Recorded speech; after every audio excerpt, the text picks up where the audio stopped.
All right. Well, it's nice to see all of you here this evening on our initial evening of looking at New Testament times. How many of you were here last year or the last couple of years? I guess it took a couple of years to go through ancient times. Okay, quite a few of you.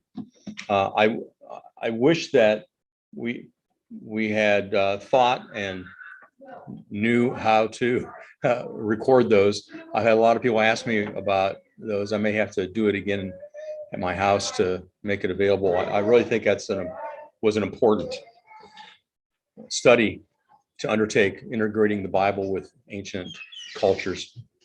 And I think those of you that were here, I hope that you were kind of amazed at how integrated those things were. And we're going to look at New Testament times in somewhat the same way, although it'll be a little different because we don't have people in the New Testament so much interacting with the civilizations around them through history, because it's mostly one civilization. That's the Roman civilization. As you think about if someone were to come from another part of the world and land in our country, as many are doing right now, and were to see maybe a bumper sticker on a car or a truck that advocated Second Amendment rights, how would they understand that? Well, first of all, you'd have to tell them what the Second Amendment says, and you might indicate why it was important. But to really understand maybe the feelings that people have about it, we'd have to go back to when the Bill of Rights was constructed, and that was among them, why that was important, what the Constitution was, what the form of government that initiated.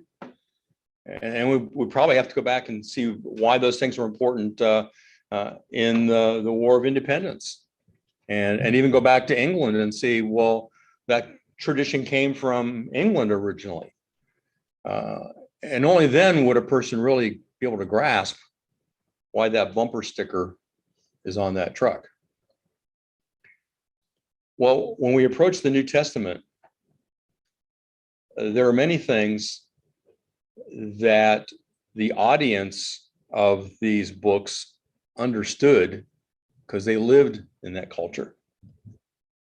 And oftentimes we have difficulty because we don't live in that culture, and there's only one way we can figure that out, and that's to understand that culture. So we're going to spend time looking at the history related to the Roman Empire and what that meant then for the people living in the Mediterranean world. And so I hope you'll see the value of this as we go along, even if at the beginning it seems like just another history lesson, because it really does open up an understanding of much of what Jesus did, what those around him were doing, what the apostles did following the death and resurrection of Jesus, and so on. All right, the more we can understand about the world, the more we will understand what we're reading that takes place there. So, with that said, let's ask God to bless our time together, and we will jump in. Father, we're thankful that we have so much information available to us to help us to understand the world in which Jesus and his followers lived. And I pray that you would give us understanding, that you would help me to communicate clearly so that we can gain all that we can from this information that will help us in studying your word. We ask that through all these things that we would ultimately give glory to you for how you have worked in history. And we praise you and we love you. We thank you in Jesus' name. Amen. It looks like we have some people joining us online. That's good. And I got notice that we got some people watching on YouTube as well. All right. So we're expanding the globe.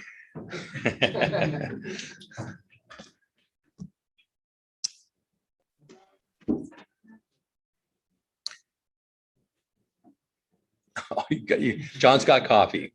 All's right with the world. As I mentioned, the Roman Empire provides the background to everything that happens in the New Testament. And so I thought it'd be good for us to understand just where that comes from. Now, we're not going to go all the way back to the Roman Republic. There's a difference between the Roman Republic and the Roman Empire. That transition took place, I would say, through Julius Caesar. He becomes one that, although technically was not an emperor and therefore was not an empire, by the time he comes into power, the Roman Republic had expanded enough in the Mediterranean world that you could call it an empire. And he was killed because they were afraid he was going to call himself an emperor, that he was going to be a dictator. So even though some may not include him as an emperor, Suetonius, who wrote the definitive biography of the emperors of Rome, did start with him. But the first real emperor that comes on the scene, the one that has the title, is Caesar Augustus. This shows the extent of the Roman dominions at the death of Julius Caesar in 44 BC. And so you can see it's by no means limited to Rome, Italy. It covers much of the Mediterranean world already. Yeah, that's helpful. Thank you.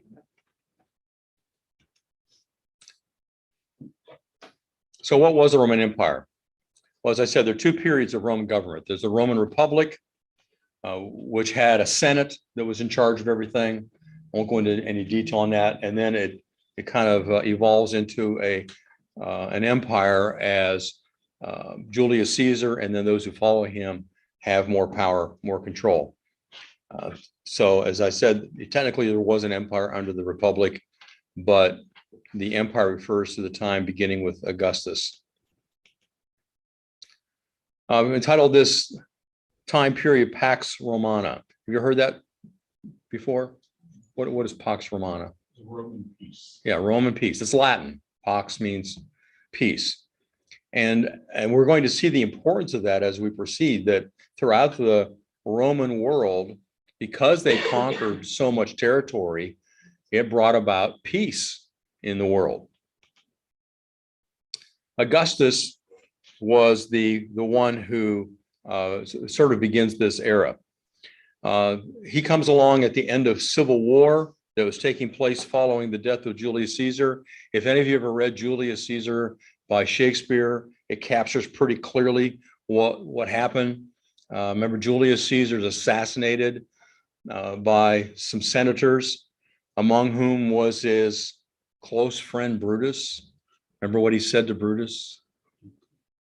Et tu, Brute? You too, Brutus? You're killing me too? And after that, there is civil war as the opposing sides, those following Caesar and those against him, fight against one another. You remember Mark Antony was a friend of Caesar, and he gives that great speech, at least as Shakespeare imagines it.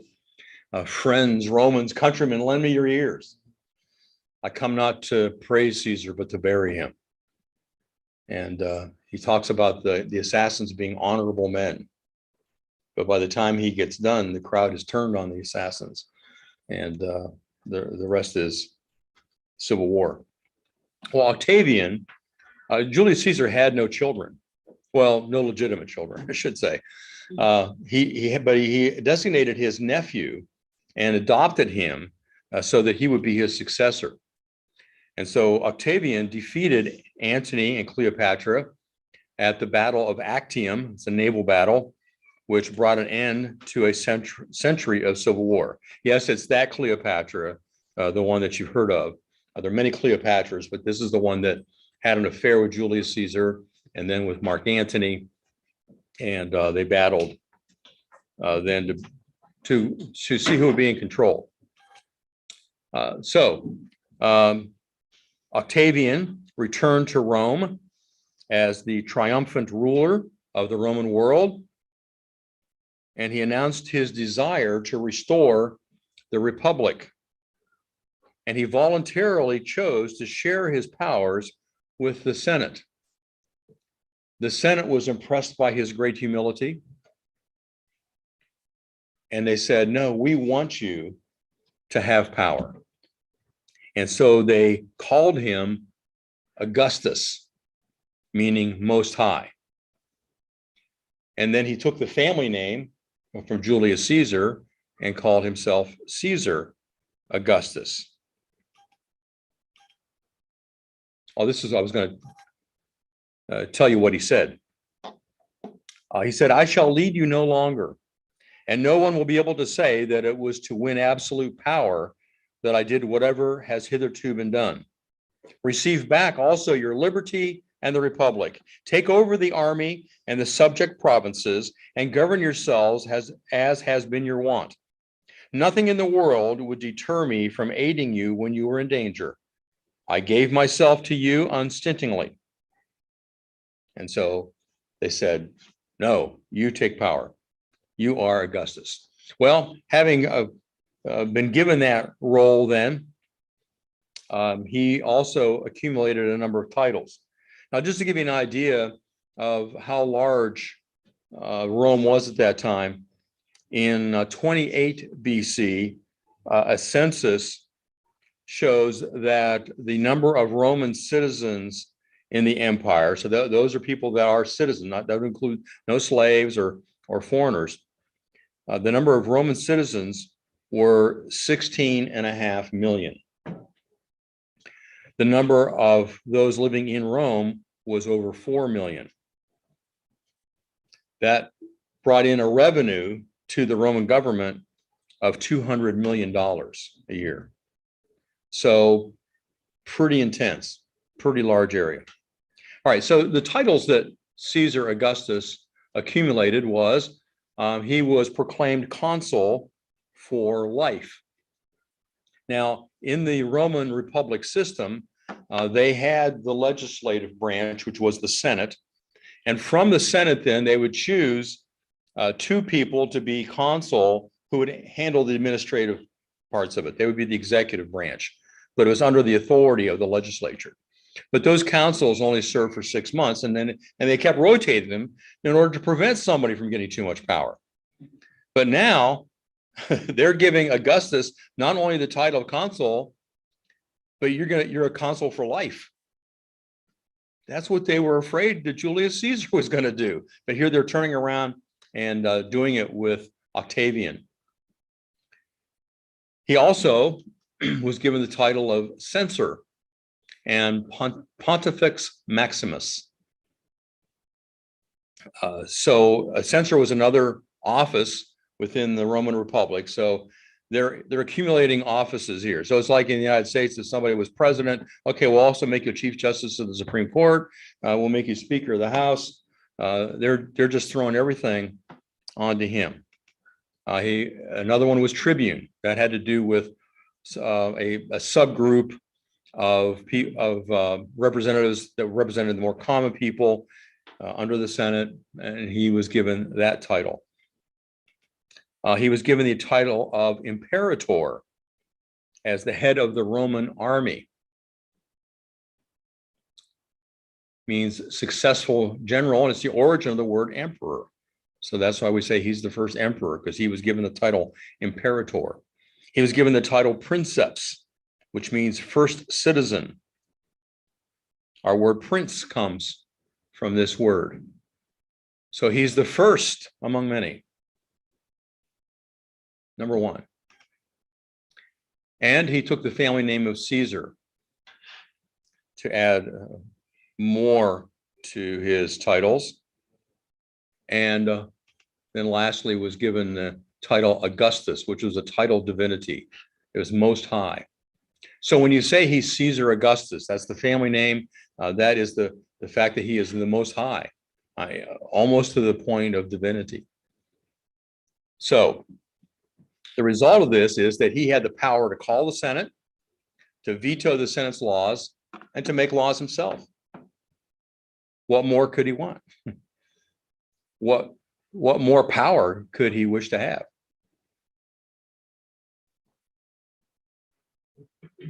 And as you remember, it was Caesar Augustus that was the emperor when Jesus was born. So when Jesus is born in Bethlehem, it's near the beginning of what we call the empire.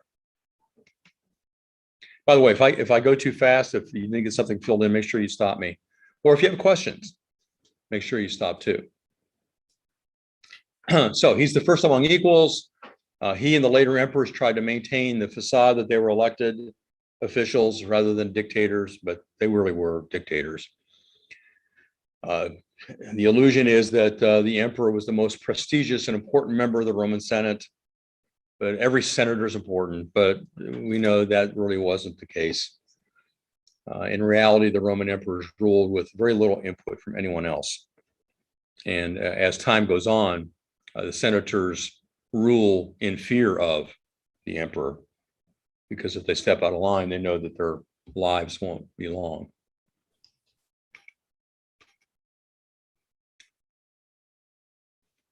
As emperor, Augustus ruled over Rome in a time in which he helped to bring about the peace of Rome, the Pax Romana. I missed the next title here. I got it out of order. See if I can get it up there. No. Oh, maybe I'm wrong. This was a time of not only peace militarily, but also economic prosperity as a result of that peace. Rome controlled the entire Mediterranean region. They had complete control, so there's almost no warfare. All the nations that caused trouble were now part of the Roman Empire. And the Romans did a very good job of ensuring that there would be no more trouble, because when they conquered a nation, they would incorporate their soldiers into the Roman army. So now they're fighting for Rome. So there's no resistance left, because they're either dead or they're fighting for Rome. And a part of that, because the Roman army was all over the empire, there were not the bands of outlaws running around or pirates. In fact, before Augustus, Pompey had control over a part of the empire, the eastern part, and he got rid of pirates in the eastern Mediterranean. So it really was a time of peace, and it lasted nearly 200 years. And as Rome expanded, and as they had provinces out away from Rome, those officials were given citizenship as a reward for ruling well. So there was incentive to get along with Rome, every incentive, and much disincentive to not get along with Rome. And that worked for most parts of the empire, except for this little place called Israel. We'll see what happens there. So it's a time of prosperity and peace, because the Pax Romana encouraged the growth of trade. You could send ships through the Mediterranean. You could send caravans on foot, and know that there was a good chance they were going to get where they were supposed to go. There was a stable currency of gold and silver coins established. So you know that if you're going to have productive trade, you've got to have money in order to accomplish that. If you remember anything about the Middle Ages, you might remember that in Europe, trade was simply by bartering. And it's really hard if you want to buy a chair to bring your cow and it's only worth half a cow. How do you give the guy half a cow? Money makes it much easier to trade. And as money became useful in the Middle Ages, towns grew up, trade flourished. And so in the Roman Empire, trade flourishes. And not only trade within the empire, but trade from other places like India and China. And there's this currency that is able to be used. Roman roads were built for the purpose of being able to transfer the military from place to place. You want to get your army there quickly if there's problems. So they built roads, and they built them so well that there are many roads still today that were built by the Romans and still functioning, unlike roads around here. You wonder, why can't we build them like the Romans did without all the modern equipment? But they had another advantage, and that is when you've got all these great roads built for the military, other people use them too. And so the Roman roads provided a means by which trade could take place and people could travel throughout the empire. And at the same time, feel relatively safe that they're not going to be robbed along the way. Well, not entirely, but for the most part. And I mentioned the freeing the Mediterranean Sea of pirates was also an important part of that, provided safe travel. Now, another thing that kind of brought the whole empire together was the universal languages of Greek and Latin. Now, we've seen this happen previously. If you were here for ancient times, you might remember that in the area of the Fertile Crescent and over into what we might call Israel or the land of Canaan, down into Egypt, as there was a lot of trade around there, there was a language that came to be the common language of trade then, which then became eventually the language of Jesus and his disciples. Anybody remember what that language was? I hear Aramaic, right? Named after the Aramaeans. Well, who changed that? Who brought in another language because he was able to conquer most of the known world?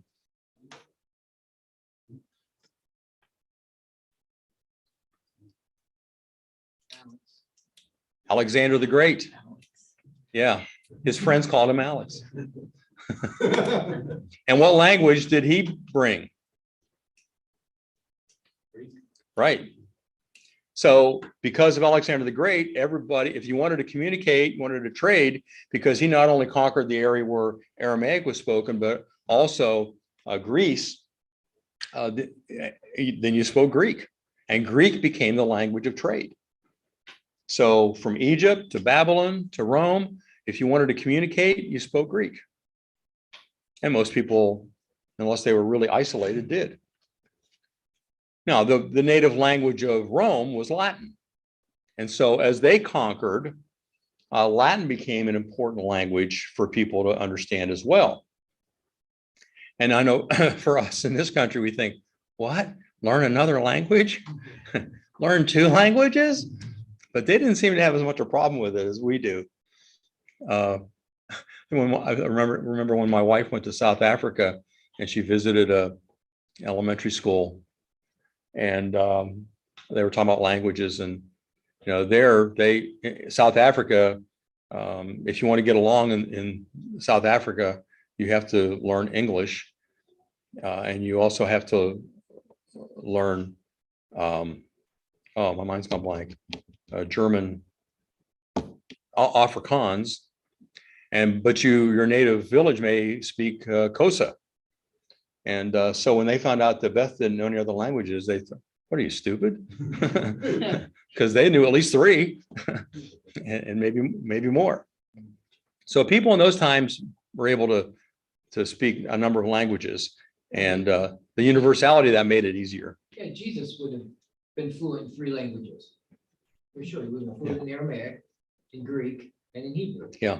All the disciples would have been. Yeah. And so these uneducated men, were fluent in 3-4 languages at least. And we're going to see, and if you understand that, it really helps if you're really delving into the New Testament to see that sometimes Paul is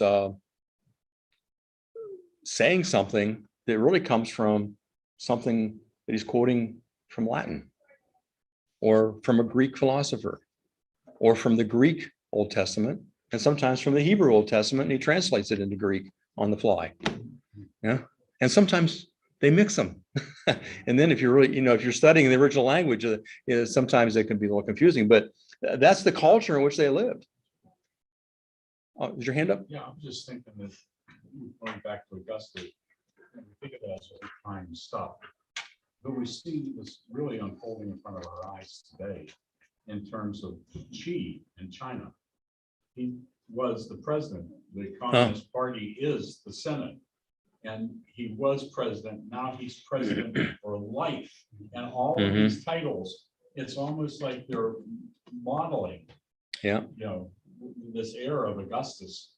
And that's bringing to a huge area of peace, but under their terms, under their rules. Yeah, peace at a price. Yeah, but still, if you want to trade, even in China, you trade with English, our language, because their language is impossible. Yeah.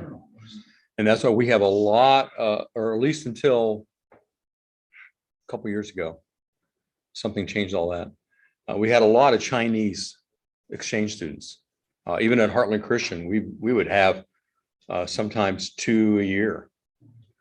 It was important for them to be able to come and learn. They had to know English to get here, but to learn it better, to be conversant, to be able to go to school, go to university here, because that is the worldwide language of trade is English. Yeah, good point. So we can relate to that a little bit. Only one thing we can't relate to is that we learn, we don't learn other languages. Any other comments?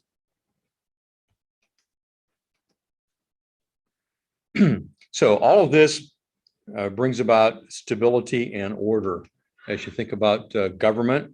It was not a time of turmoil. Once Octavian becomes the emperor proclaimed by the Senate, he works at keeping government running well. There's some guys good at that and some they're not, dictator or no. Sometimes you wouldn't mind having a dictator. Well, like in Italy, it said Mussolini made the trains run on time. He's got my vote. Sometimes it doesn't take much, but Augustus certainly worked hard. One thing he did was he placed ability above social status. In so many cultures, including our own, you get a position because you know somebody. He tried to eliminate that. He removed unqualified, self-seeking men from office. He sought to abolish corruption in the provincial governments. And you got to know that was difficult because the provincial governments is referring to the governments that are functioning way away from Rome. And, with the communication not like it is today, where it takes a while to learn what's going on, and guys are in some power, what happens? They use it for their own advantage. They get wealthy from having that power. So he tried to get a handle on that and to get rid of the corruption that was there. He did that, first of all, by reorganizing the provinces, and he put some of them under the authority and oversight of the Senate and others under his own supervision. So he kind of divided the provinces up a little bit. That made them easier to handle. And then he did something which for the time was very progressive in a good sense. He ordered a census to be taken every 14 years to provide fairer taxation,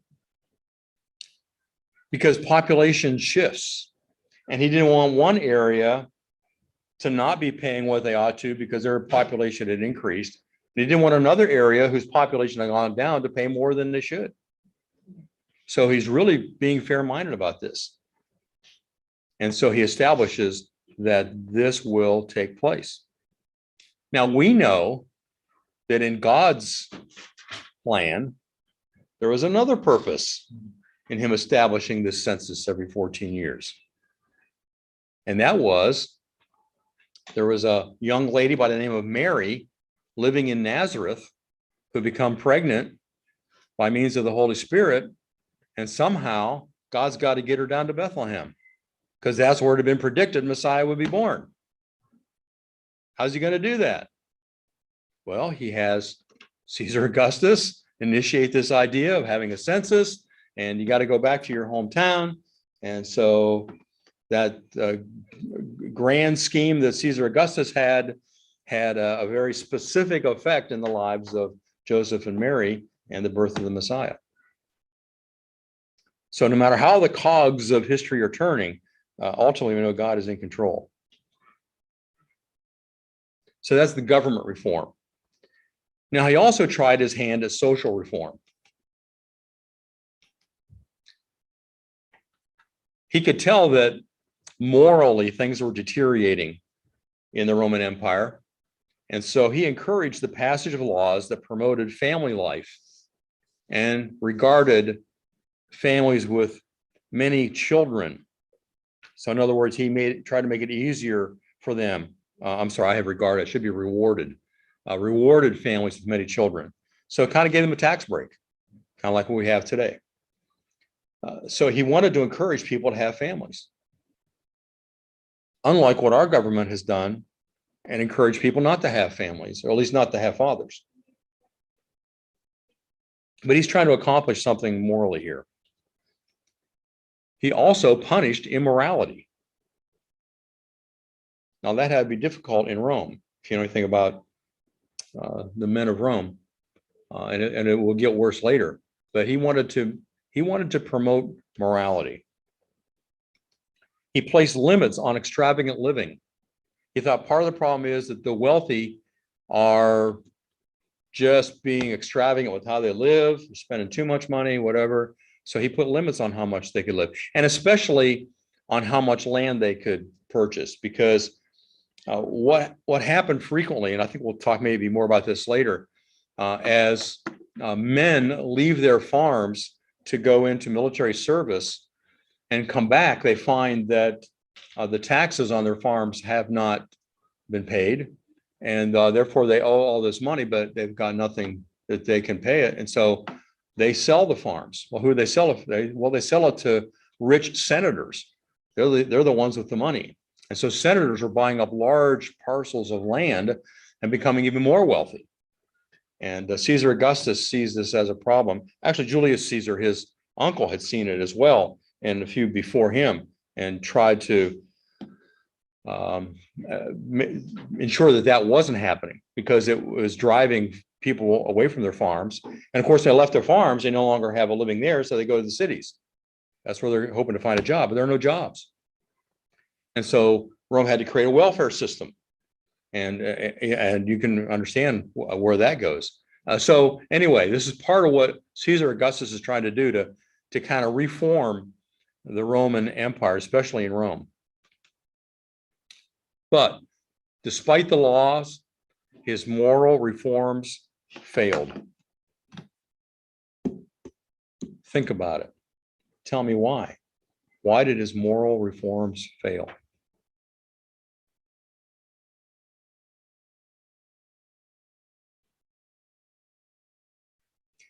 I don't want you to try to come up with something historical or even hysterical, but just evaluating it, why did his moral reforms fail? As moral reforms must always fail. All have sinned and fall short of the glory of God. Yes, did you hear that? We all have sinned and fall short of the glory of God. What is it that enables a person to be reformed morally? The Holy Spirit. So change must take place on the inside before it can have an effect on the outside. And he couldn't do that. He didn't even know how to do that. He's trying to do it through outside measures, and it doesn't work. Maybe another way of saying is you can't reform until you transform. Oh, that's good. Somebody write that down. Marcia's saying, wait, don't encourage him. Neurons are firing tonight. You can't reform until you transform. That's good. Now, unfortunately, I don't want to get too far in a rabbit trail here, but even in Christianity, there have been those that have tried to reform without transforming. And I think particularly of a preacher by the name of Finney, who tried to do that. And many churches, and even sometimes without meaning to, we may give that impression. I grew up in churches that were pretty legalistic, and The idea is, you do this, you don't do this, and you're good to go. But without a change on the inside, that this isn't going to happen. And sometimes that this, and this isn't even important. But I think that, there's this lesson that we can learn here from Caesar Augustus's efforts. Any other comments or questions about the social reform that he tried to initiate?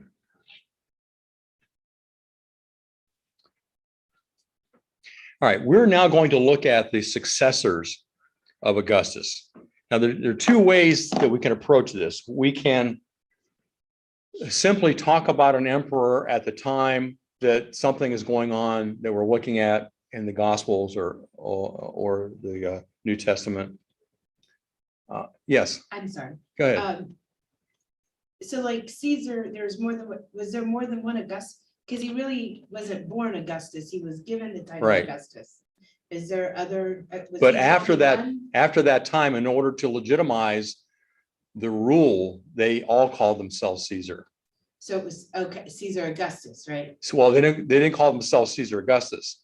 They had other all had a names different name after Caesar. after Caesar. Okay. So thank you. Caesar became a title rather than a family name. Initially, there were Okay. going to be several emperors who had that family name or related in some way. But after time, it simply becomes a title. Does that make sense?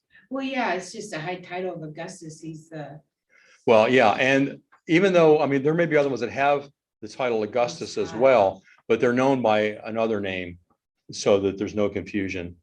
okay, Like in most civilizations, when you have power transferring from one person to another, if they have the same name, we just add a second, the third, we end up with Henry VIII and all that. But among the Caesars, they use a distinctive name that clearly identifies them, which makes it a little easier. Because, was it Henry II that did that or Henry V? Who was the king during the War for Independence? Was it George II or George III? We have trouble with that. But with these guys, they all have a distinctive name and they'll be easily recognizable. And what we're going to do is we're going to look at the entire line at once. Well, person by person. And the reason I'm doing it that way instead of just hitting them whenever we go to a certain place, because I want you to have a sense of what was happening in the empire as you go from one emperor to another. And you're going to see changes taking place in the culture of the empire, in the way things are run. And then when we are looking at historical events and we say, well, that happened during when so-and-so was emperor, hopefully you'll be able to plug that back in and see, oh, well, things were working well until that guy, and then that guy changed things or whatever. But I want you to get a sense of how the succession of emperors shaped the culture of the Roman world. And I think, and in my mind, the best way to do that is to go through them all. Somebody else might do it differently, and that's fine too. But hopefully this will help you to see when you see them all together. All right, so when we look at the successors of, I wanted to show this. I found this slide somewhere, so I thought it'd be good to look at. Somebody put forth the effort to delineate different things that were true under Augustus, called a golden age. So you can see he attempted to reform public morals. He began the practice of declaring emperors gods. He called Halley's comet the spirit of Caesar. Maintained the infrastructure, the roads, and so on. Fire and police departments were established. Here's something else that's going to play out later. He said he found Rome a city of bricks and left it a city of marble. He had great building programs. And of course, Jesus was born during his time. Suetonius, the great historian, said this about the elderly Augustus. His vision had faded in his left eye. His teeth were few, widely spaced, and worn down. His hair wispy and yellowed. His skin was irritated by scratching and vehement scraping, so that he had chronic rough spots resembling ringworm. You're not going to see that on a statue. So people wear out, and even great emperors wear out. But he lived a long time. I'm going to skip that. There's a really neat movie, but it's almost an hour long, and we don't have that much kind of time. And maybe someday, if I'm not here, you can go back and watch that. It's called A Roman City. All right. Roman emperors after Augustus. There was great variety in the quality of these emperors who succeeded Augustus. The office of emperor was initially designed to be hereditary, but the problem is, from the very beginning, there was confusion as to which family member would inherit the throne. Now, you know, in most cultures, civilizations, nations, it's pretty clear when the king dies, his oldest son becomes the next king. But you got a different situation here with the Senate and kind of trying to sort of be like the Republic. And that is, oftentimes there wasn't anybody designated. So which family member do we go to? Some emperors proved to be cutthroats or insane or both. And so they have to be gotten rid of. And the military came to play an enormous role in selecting who would become emperor. And we're going to see that evolving as time goes on. But one of the problems they have from the very beginning that continues to be a problem throughout, and that is, if the emperor dies, who takes his place? They never quite figured that out.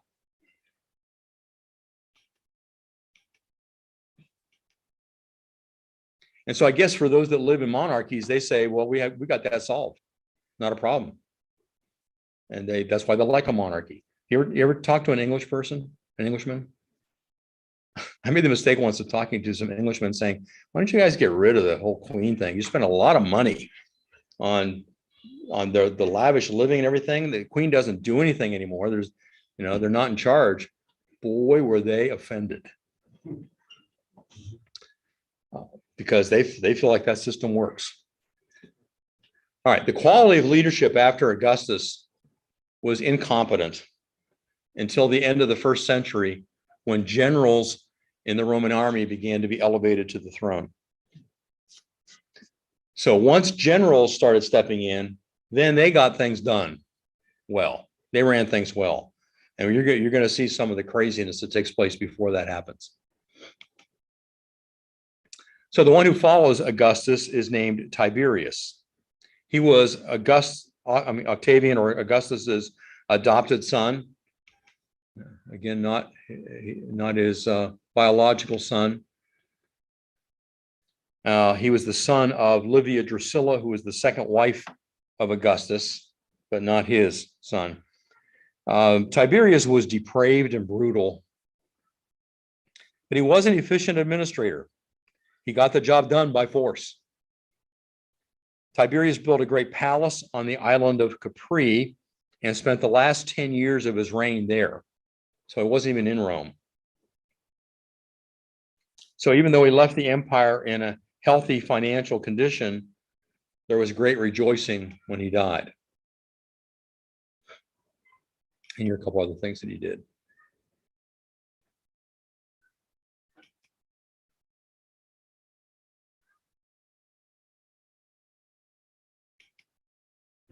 Oops. Thought I had one more thing, but there's one more thing, and that is Jesus was crucified during his reign.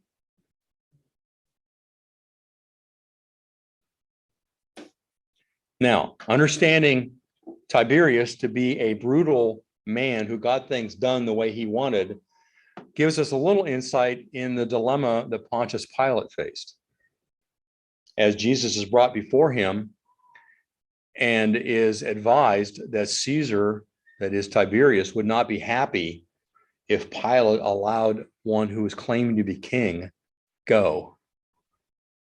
And Pilate was already in trouble with Tiberius for previous missteps in which he killed many Jews, caused a lot of problems. And so he knew, Pontius Pilate, that is, knew that he did not have much wiggle room.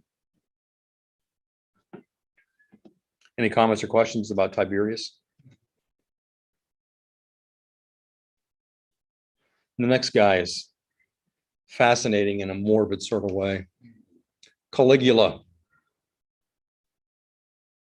His real name was Gaius Caesar, but he got the nickname Boots or Caligula because of the army boots he would put on when he was a kid and hanging around the soldiers.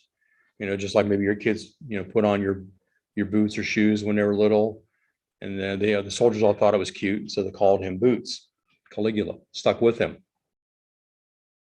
During the first year of his reign, he spent all of the wealth accumulated by his great uncle Tiberius. So Tiberius left the empire in great financial shape. Caligula spent it all. He was well liked as a ruler, though. He was kind of a fun guy. You know, if you were close to him, he's got money. You know, he's spending it. Everybody's having a good time. But something happened when in the year 38, when he suffered from an illness that seems to have left him slightly insane. You might quibble about the word slightly. His reign became noted for its cruelty, torture, and licentiousness. To satisfy his lust for wealth, he forced the rich to gamble with him. And if you gambled with him, you better not win. If you did not lose to Caligula, you were in danger of losing your lives. Sometimes after milking his victims of all their money, he might force their friends to pay a ransom for their safe return. Yeah. He took a morbid interest in the suffering of others. He occasionally at his banquets had people slowly tortured to death as an amusement. Toward the end of his reign, and I don't know whether this is true or not, there is some rumor that he also had sexual relations with his sister. They seem to be very close. That may be just palace gossip, I don't know. Toward the end of his reign, the demented Caligula tried to get his horse elected consul. He was more than slightly insane. Yeah. He earned the Jews' hatred when he ordered his statue to be placed in the temple at Jerusalem. I remember this is after the death of Christ, the temple's still there, and he ordered his statue to be put there. He was assassinated in AD 41 by a cabal of the Praetorian Guard. Now, the Praetorian Guard were the select troops that were to guard the emperor. And they finally got to the point where they'd had enough. And they realized that their lives were being put in danger by the idiocy of Caligula. And so as he was walking through a passageway, I think it was, they attacked him and killed him. That has a lot to do with the fact that the Praetorian Guard at this point starts gaining respect, some power that's going to increase as time goes on. Now, let's see if there's anything on the slide we haven't mentioned. I think that's pretty much it. Any questions about Caligula?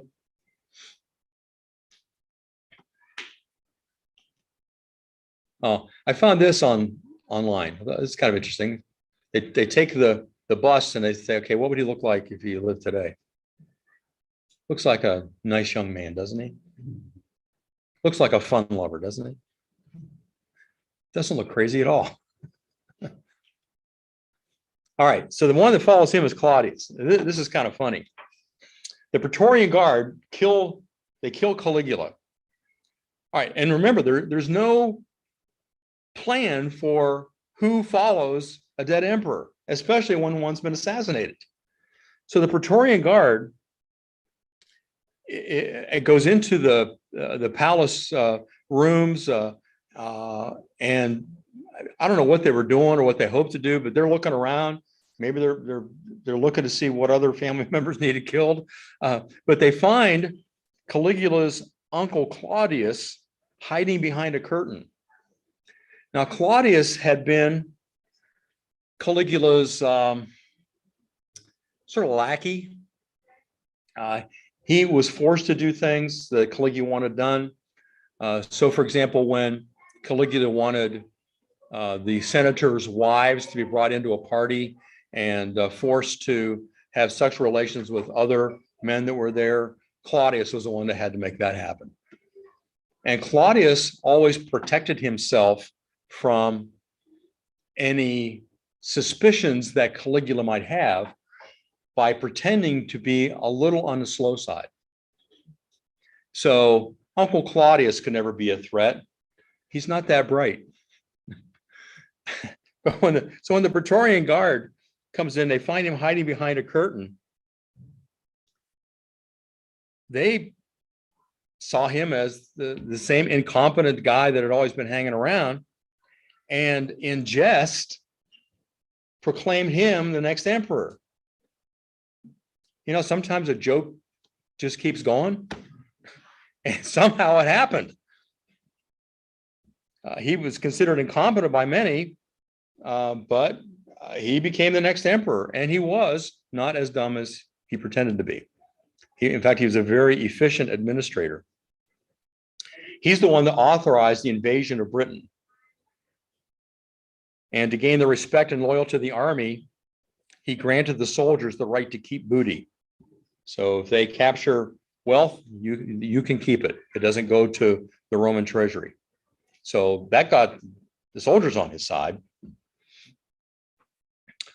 Really the only fault I can find in him administratively is that he did persecute Jewish people in a sense, and that included Christians. I don't know if you remember that Aquila and Priscilla met up with Paul. Was that in Ephesus or Corinth? I think it was Ephesus, wasn't it? And they were there, and it says because they had been expelled from Rome. Do you remember that? That was Claudius did that. And we know from historians that the cause of that was that the Jewish people were causing such an uproar in Rome over this Chrestus. Now, Chrestus is a name that was a common name for slaves. And the Roman historian who recorded that, I think, got confused. It should have been Christus. And so what I think happened is that as Jewish Christians are coming into Rome and probably following Pentecost, there were people at Pentecost from Rome, and they come back home and they start spreading the gospel, and the Jewish leadership there is reacting against it. And you know what happened throughout Asia Minor and even Greece when Paul went from place to place. There were a lot of times was reaction by the Jewish leadership, and that was happening in Rome. And Claudius didn't have any idea what was going on. He didn't have a clue anything about Christ. He just knew that these people are causing a problem. And so I don't know if you've ever had a time when your kids were fighting and you just didn't want to take time to figure out who started it. Because they say, both of you go to your rooms. Well, that's what he said. Okay, all of you, just get out of Rome. So I'm not sure if that's really persecution so much as just a parent dealing with what he sees as unruly children. But that was, I think, because of the Christians that were there. And we can relate it to things that happen in Acts. He did have a personal fault in that he allowed himself to be overly influenced by his wives, Messalina and Agrippina II. I'm trying to think now, I'm trying to remember if he murdered his first wife or how he got rid of her, married Agrippina. He had a son through his first wife, Britannicus. But when he married Agrippina II, she was so overbearing that she convinced him that his successor should be her son instead of his own biological son. And he gave in to her. Her son's name was Nero. And once she was assured of her son's succession, it's thought that she poisoned Claudius with some poison mushrooms. And so she enabled her son to be the next emperor. Caligula yeah. was a fun guy, but Claudius was done in by a fun guy. Oh, wow. Somebody write that down for me too. That was good. It was. It took me a second to follow that. Corinth, it was actually. It was Corinth. It was, so Acts 18, it says Yeah. after this, Paul left Athens and went to Corinth. He found a Jew named Aquila, a native of Pontus, recently come from Italy, and his wife Priscilla, because Claudius had commanded other Jews to leave Rome. All right, good. Thanks. Beginning of Acts 18. All right. Thanks for that clarification. Suetonius also described Claudius' appearance. These are always funny. When he walked, his knees buckled. He had an indecent laugh, and even more disgusting, when he was angry, spittle flew from his mouth.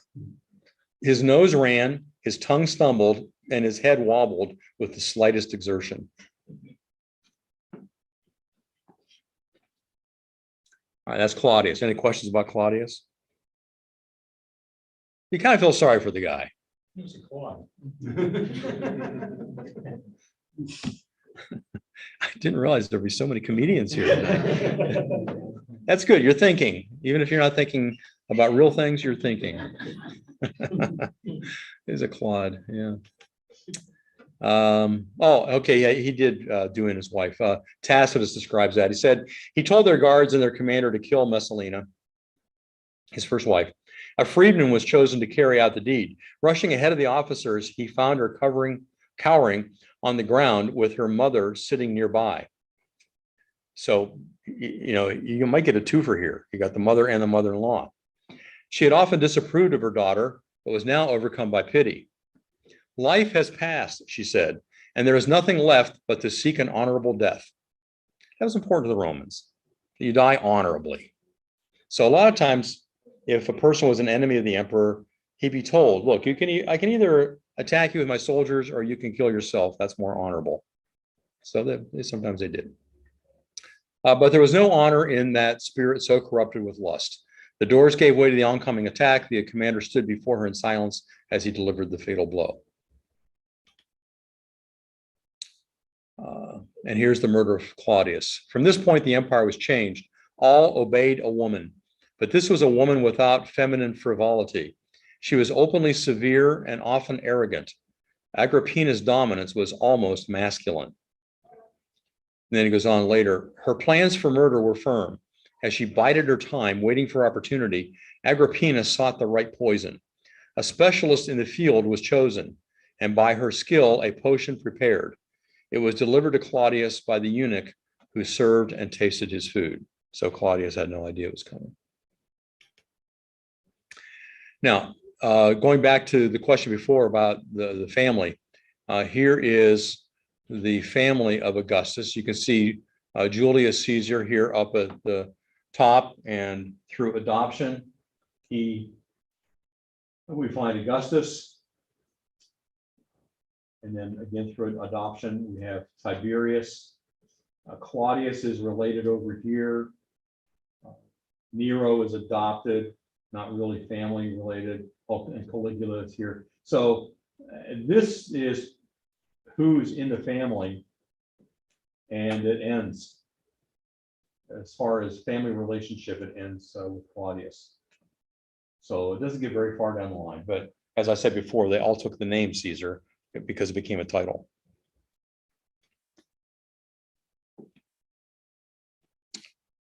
Nero, you've probably heard about.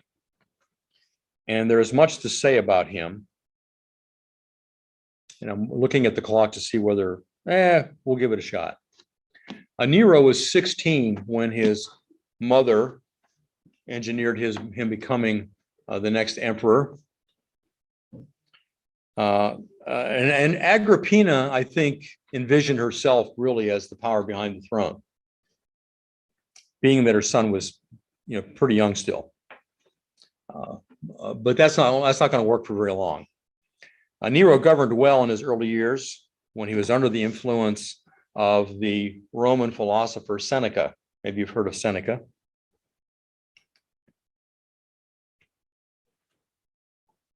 Gradually, however, the influence of his mother and of his second wife, Poppaea, Sabina, who died in the year 64, triumphed, and Nero's reign turned bloodthirsty.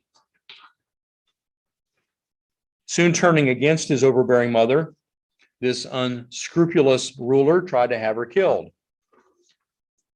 His attempts to drown or poison her were unsuccessful. In fact, one of the ways he tried to have her killed is he suggested that she take a boat ride out into the Tiber, I guess, and had instructions for somebody then to set the boat on fire. And he figured that she would die. But somehow she jumped out of the boat and swam ashore. And Nero was there to comfort her. Oh, what a terrible thing to happen. Yeah, so he tried several different times. And she didn't catch on. So finally, I mean, the sneaky ways of killing her didn't work. So finally he had her clubbed to death. Okay, I'm done with this. Just club her. He also poisoned the chief of the Praetorian Guard, and his wife Poppaea he became upset with and decided apparently tricks don't work, so he just kicked her to death.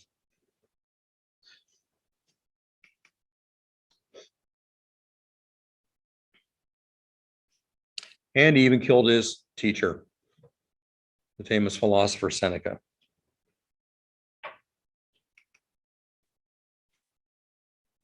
In 64, a catastrophic fire swept through Rome, leveling some of the city's most central and most valuable real estate. Nero announced plans to build a magnificent palace on the ashes. I've been wanting a new house. This provides the perfect opportunity. And so he's going to build this magnificent palace. Well, then rumors started that maybe Nero's the one that started that fire so he could have the land to build a palace. No one really put that past him. And so he said, well, in order to counteract that, he arranged for food and shelter for all those that were left homeless. But then he still appropriated the land and began construction on his palace. And he erected a bronze colossus of himself, rumored to have been 35 meters high. Anybody good at changing meters to feet? I forgot to do that. It's really high. How much is a meter? Is about a yard, right? Yeah. Close to a yard. So that's a pretty big statue. Whether or not Nero was responsible for the fire or its unchecked spread, it seems he shifted the blame to the city's Christians. 114 feet. All right. And he exacted his murderous rage on the fringe group of Christians, leading to the first Roman persecution. There is the old saying that Nero fiddled while Rome burned. You ever heard that? Well, that's not true, because the fiddle hadn't been invented yet. But he did like to sing. And I think he played the lute maybe. So it is rumored that he was singing as he was looking out and seeing it burning because he wanted that land. He fashioned himself, or he considered himself quite a singer and an actor and an athlete. And he would have contests in which he would participate. And he participated in the Olympic Games. And he must have been tremendous because he won every time. As I remember, there was one time he was in a chariot race, and I think his chariot broke down or something, and he still won. Well, however well-intended, his relief measures were in vain because of the rumor that had spread about him singing while the city was burning. And the Christians were people that generally speaking, people, others didn't like. They were so different. Now remember too, the Christians at that point were Jews. And Claudius had already kicked them out once. And here they come back again. They're like rats, coming back into the city. So he found it easy to put the blame on them. The first arrests were self-proclaimed Christians who then informed on others. They were convicted not for arson. The charge was hatred of mankind. Does that sound familiar? You Christians, you hate, just fill in the blank. Their executions were public spectacles. Sometimes they were covered in animal skins and torn to pieces by dogs, or nailed to crosses, or burnt as lamps at night. He would cover them with some kind of pitch, put them on a pole, and light them. And that was the lights at night for his party or for people to go down the street. Even though people thought they were guilty and deserved harsh punishment, seeing the Christians suffer that way did bring about pity, since they were being sacrificed not for the public good, but because of the cruelty of one man. Tacitus tells us that. Among his victims were Peter and Paul.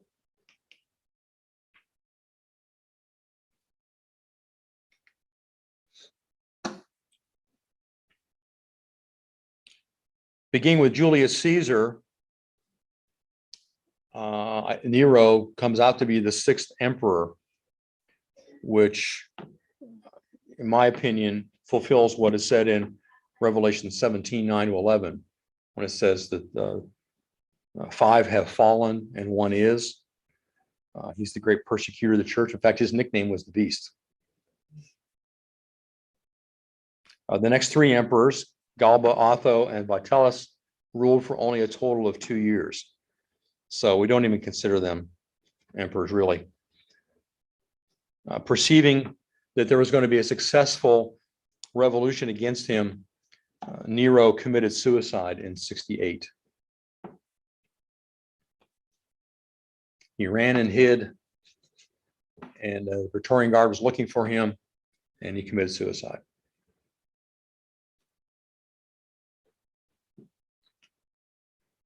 All right, how's the succession of emperors going so far? Good guys?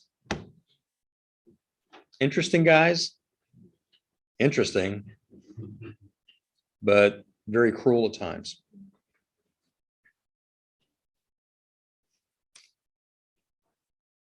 I'm pretty sure I can't finish the next guy in the few minutes we have. And it depends how much I say about him, but that is Vespasian. I'm just going to go through all this. What's going on? Oh, more about the fire. Sorry. I forget that what's on all my slides. Tacitus says this: fire began in shops near the circus, fanned by the winds and fed by merchandise. The flames engulfed the entire district. They surged up the hills, consuming all in their path, gaining strength in the city's narrow, twisting roads. The cries of women, children, invalids, frantic people trying to help themselves or others all added to the panic. And this is what he says about Nero's response. However well-intended, his relief measures were in vain, because a rumor had spread that while fire ravaged the city, Nero was on his private stage singing. And there have been many throughout church history that have seen Nero as being what we call the Antichrist, although that word's not used in the book of Revelation. His number does, in those times before Arabic numerals, like 1, 2, 3, numbers were letters. And so you could take the letters of a name and come out with numbers. And the Hebrew letters of his name come out to be 666. Ancient accounts of his life identify him as a desperately wicked individual, etc. Nero is identified as the beast because of the unique and horrible quality of the great tribulation that he ignited as he persecuted Christians. Okay, then the year of the 4 emperors, pre-Civil War, and again, the problems of succession. And then we come to Vespasian, and we'll look at him next time. Any questions about anything we've talked about this evening? All